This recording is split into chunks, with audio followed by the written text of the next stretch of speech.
वंदे मातरम बच्चों, मैं आपकी हिंदी अध्यापिका सीमा चुचरा। बच्चों, जैसा कि आपको पता है, भी सितंबर में हमारे लास्ट वीक में एग्ज़ाम शुरू होंगे। तो उसके लिए हमने अब हिंदी की रिवीज़न शुरू करनी है। सिलेबस हमारा ख़त्म हो चुका है, तो अब मैं आपको जो वीडियो भेजूँगी वो दोहराई के लिए प्रश्न उत्तर उसमें समझाए होंगे। तो ये आज हम पहला और दूसरा लेसन इस वीडियो में मैं आपको प्रश्न उत्तर समझा रही हूँ। पहला पाठ है ध्वनि। ध्वनि कविता आप बच्चों ने पढ़ी ली होगी भी। कवि इसके हैं सूर्यकांत त्रिपाठी निराला और कविता है ध्वनि। इसमें जो कवि है वो हमें हताश और निराश व्यक्तियों को एक प्रेरणा दे रहा है कि अपना आलस्य छोड़कर कर्मशील बनो। तो इसमें पहला प्रश्न ऐसा है कि कवि को ऐसा विश्वास क्यों है कि उसका अंत अभी नहीं होगा। उत्तर यह है, कवि के अंदर जीवन जीने की उमंग, उत्साह और ऊर्जा है। वह युवा पीढ़ी को प्रेरणा देना चाहता है। युवा पीढ़ी को आलस्य से दूर हटाकर कर्मशील बनाकर आगे बढ़ने का संदेश देना चाहता है। उसके जीवन में अभी अभी खुशियाँ आई हैं, इसलिए कवि को विश्वास है कि उसका अंत अभी नहीं होगा। तो कवि जो है वो आशावान है, उत्साह से भरपूर है, और यही अपना जो उत्साह, ऊर्जा और उमंग है वो युवा पीढ़ी को इसी की प्रेरणा देना चाहता है कि अपना आलस छोड़कर कर्मशील बने और पूरी मेहनत से मन लगा करके अपना काम करें।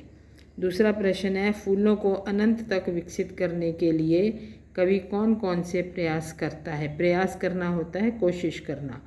तो इसका उत्तर यह है कि फूलों को अनंत तक विकसित करने के लिए कवि उन्हें कलियों की स्थिति से निकालकर खिले हुए फूल बनाना चाहता है।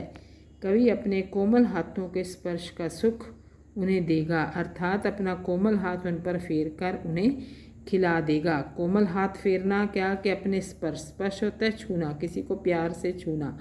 तो यहाँ पर ये हम कह सकते हैं कि अगर कवि जो है अपने हाथों के स्पर्श से जब वो उन कलियों पर फेरेगा तो उन्हें खिला देगा, कलियों से वो फूल बन जाएंगे। उनको अपनी प्रेरणा से, अपने उत्साह से उनमें नया संचार कर देगा। कवि युवा पीढ़ी को अपने काव्य की प्रेरणा से उन्हें अनंत का द्वार दिखाना चाहता है। अपने काव्य की प्रेरणा से कि इस कविता के माध्यम से कवि जो है वो युवा पीढ़ी को एक संदेश देना चाहता है कि हमें हमेशा मेहनती बनना चाहिए, और तभी हमारे खुशियाँ जो हैं हमारी बनी रह सकती हैं।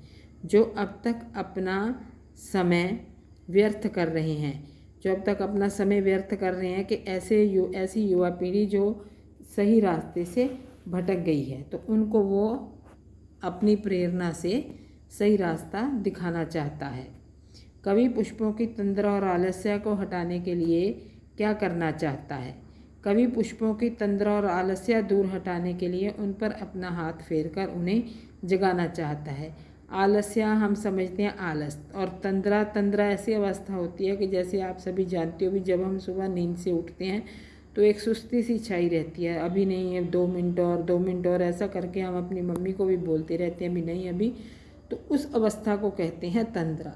तो वो पुष्पों की तंद्रा, पुष्पों मतलब फूलों की तंद्रा और आलस्य दूर हटाने के लिए उन पर अपना हाथ फेर कर उन्हें जगाना चाहता है कि सुबह सुबह जब वो फूल खिलते हैं तो ये वो स्थिति है। कलियों को सुबह के आने का संदेश देता है।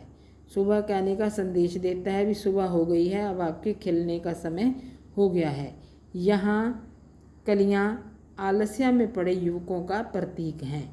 यहाँ पर जो कलियाँ हैं वो हैं जो आलसी युवक हैं, जो युवा पीढ़ी है लेकिन जो अपना समय पर काम नहीं करती और आलस में पड़ी रहती है, कलियाँ उनका प्रतीक हैं। कवि उनमें नए जोश और उत्साह का संचार कर उनमें नए स्वप्नों का संचार कर देगा। कि कवि अपने कविता के माध्यम से, अपने काव्य के माध्यम से, अपनी प्रेरणा से उनके अंदर नया जोश और उत्साह भर देगा। इसका अगला प्रश्न है, ध्वनि कविता का प्रतिपाद्य लिखें। प्रतिपाद्य होता है कि इसका मूल उद्देश्य, कवि जो है इस कविता के माध्यम से हमें क्या शिक्षा देना चाहता है। इस कविता का मूल उद्देश्य जीवन में हताश और निराश व्यक्तियों को रोशनी देना है। कि जो व्यक्ति, जो युवा पीढ़ी या जो युवक हताश और निराश हो चुके हैं, कि अपना जो है हिम्मत हार चुके हैं, ऐसे व्यक्तियों को एक नई रोशनी देना है। यह रोशनी उनके जीवन में पथ प्रदर्शक का कार्य करेगी। अब ये रोशनी उनके जीवन में क्या करेगी? पथ प्रदर्शक। पथ प्रदर्शक क्या होता है? रास्ता दिखाने वाला। तो ये जो रोशनी है उसकी प्रेरणा की रोशनी उनके जीवन में पथ प्रदर्शक का कार्य करेगी, जिससे जनमानस सुख और खुशी के क्षणों को सरलता से प्राप्त कर लेंगे।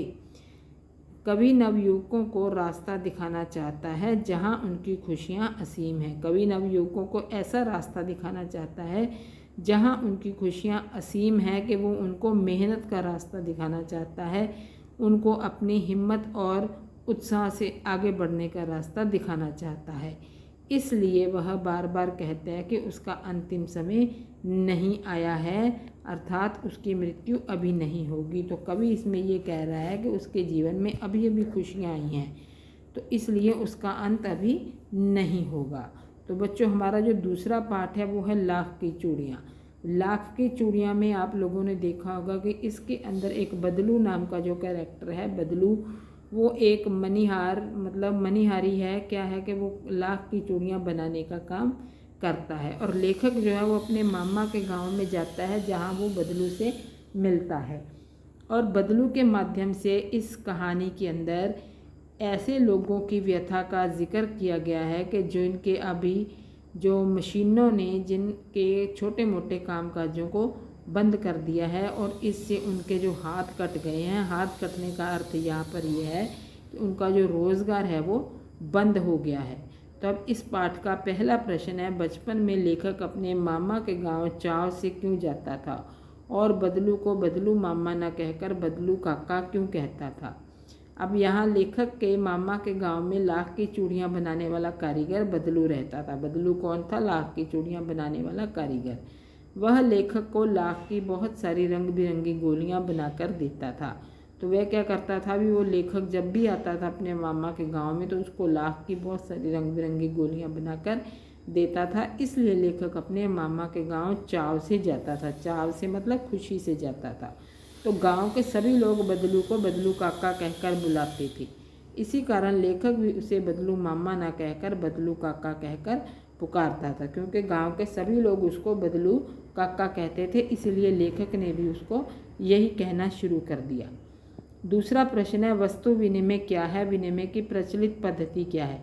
वस्तु विनिमय का अर्थ है एक वस्तु को लेने के लिए अन्य वस्तु देना। एक वस्तु जब हम बाज़ार से, आजकल हम देखते हैं कि हम जो भी कोई चीज़ बाज़ार से लेने के लिए जाते हैं तो हम अपने साथ पैसे लेके जाते हैं, लेकिन एक समय ऐसा था कि जब एक वस्तु को लेने के लिए अन्य वस्तु दे देते थे। आज भी किसी किसी गाँव में कहीं ना कहीं ग्रामीण इलाके में ऐसी व्यवस्था है कि बच्चे जो हैं छोटे छोटे, जैसे वो थोड़ी बहुत ये जो हम कह सकते हैं गेहूं है, नरमा है, या ऐसी कोई चीज़ वो ले जाते थे दुकान पे, और जिससे वो चीज़ खरीद के ले आते हैं, और दुकानदार वो चीज़ जो है वो इकट्ठी करता रहता है।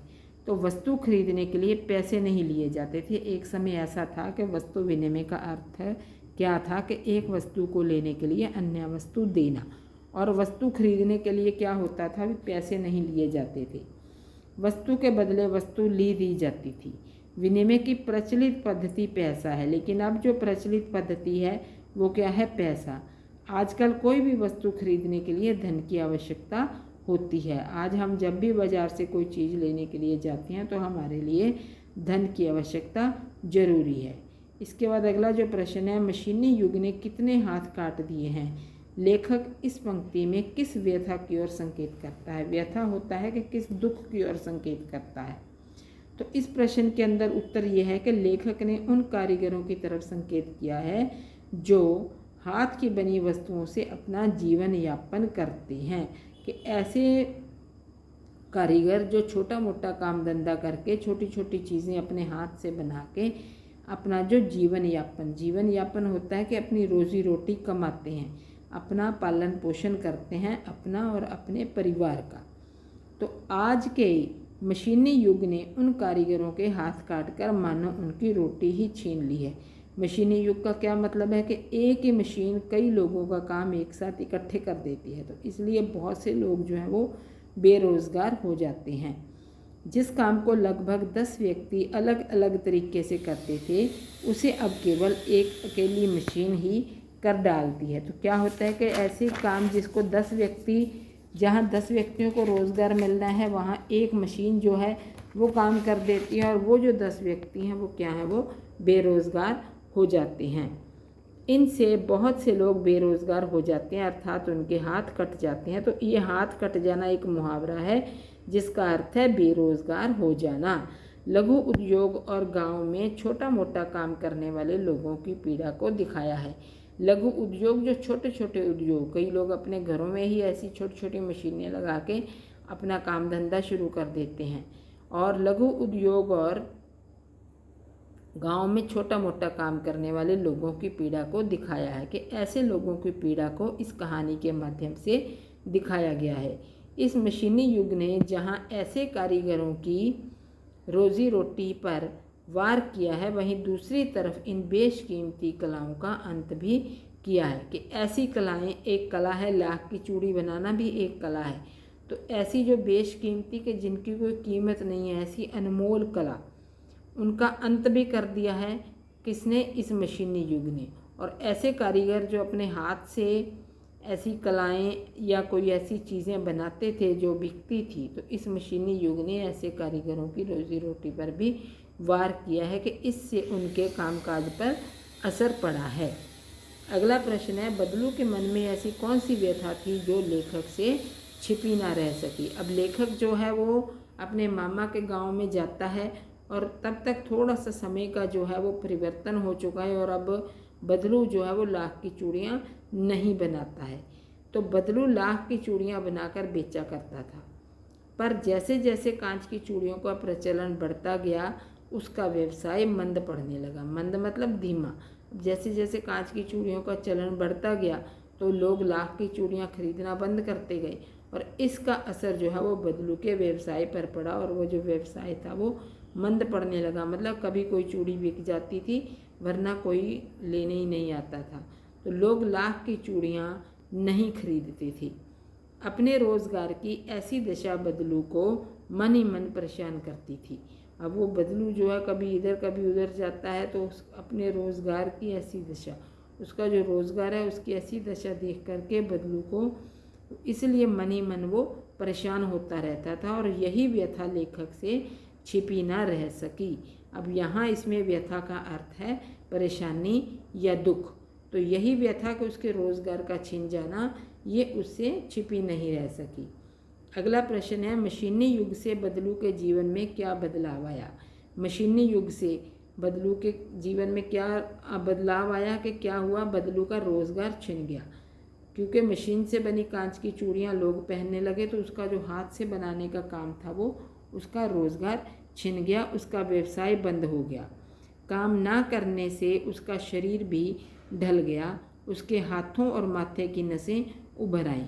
कुछ तो वैसे ही ये है कि बुढ़ापा उसके शरीर पर छाने लगा था और ऊपर से कोई काम नहीं करता था, तो इससे उसका जो शरीर है वो ढल गया और हाथों और माथे की नसें उभरी हुई नज़र आने लगी।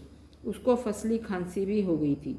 फसली खांसी होती है कि जो हम ये कह सकते हैं कि जब भी ऋतु परिवर्तन होता है या कहीं कोई फसलें ऐसी होती हैं जो अगर जिनको काटते समय या उनको मंडी तक ले जाते समय क्या होता है कि कई बार गांव में बहुत धूल मिट्टी उड़नी शुरू हो जाती है और उसको फसली खांसी हो गई थी।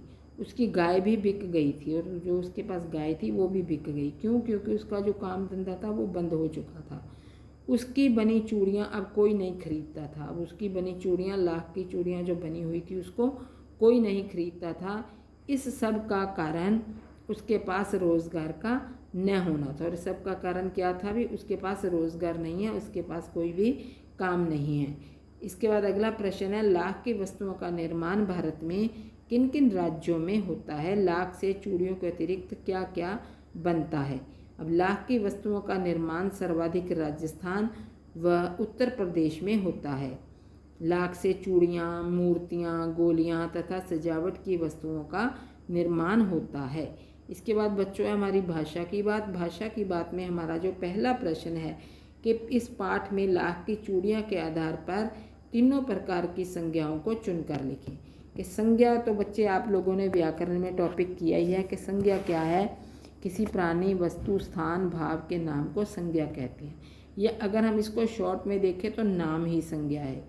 नाम क्या, किसी वस्तु का, किसी व्यक्ति का, किसी प्राणी का, किसी स्थान का और या किसी भाव का। तो अब हमने इस पाठ में से तीनों संज्ञाओं के उदाहरण जो है वो चुनकर हमने देने हैं। पहला है व्यक्तिवाचक संज्ञा। व्यक्तिवाचक संज्ञा क्या होती है कि जिन शब्दों से किसी विशेष व्यक्ति, वस्तु, स्थान का बोध होता है। अब इसमें से हमने चुने 3 नाम, बदलू, मचिया, रज्जू। ऐसे ही इस पाठ के अंदर और भी बहुत सी जो ये व्यक्तिवाचक संज्ञाएं हैं आपको मिल जाएंगी। दूसरा हमारे पास है जातिवाचक संज्ञा। अब जातिवाचक संज्ञा क्या है? फल, आदमी, मकान, शहर। कि जब हम किसी वस्तु का, किसी भी शब्द का प्रयोग जो है वो पूरी समूह के लिए, पूरी एक जाति के लिए करते हैं।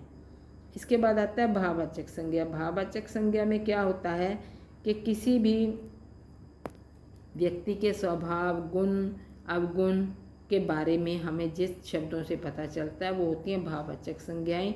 इसमें स्वभाव, रुचि, व्यथा, भलाई। तो इसके बाद अगला जो प्रश्न है बच्चों, गांव की बोली में कई शब्दों के उच्चारण बदल जाते हैं। पाठ में से ऐसे कोई इस तरह के अन्य शब्दों को खोज कर लिखें कि गांव के लोग जो हैं वो कई बार बोलते समय उन शब्दों का उच्चारण बदल देते हैं। तो ऐसे शब्द हमने पाठ में से खोजने हैं। कुछ शब्द यहाँ दिए हैं, मर्द, मर्द, बखत, वक्त, उम्र, आयु, आध, आधा, एक आध हम कह देते हैं, एक आधा, अंजुलि, अंजलि।